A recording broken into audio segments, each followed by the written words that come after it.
సంరక్షింపలేకపోవటం వలన భూలోకంలో వర్షాలు సమయానికి కురవక కరువు కాటకాలతో పంట పొలాలన్నీ బీడువారి నెర్రెలు వచ్చి మానవులంతా ఆకలితో అలమటిస్తూ ఆహాకారాలు చేస్తున్నారు.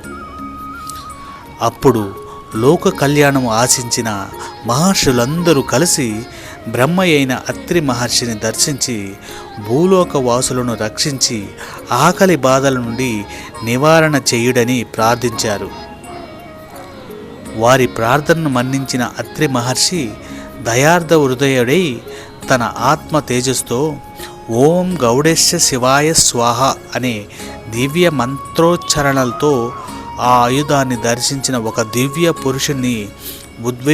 ఉద్భవింపజేసి ఆ మానస పుత్రుడకు కౌండిన్యు అని నామకరణం చేసి,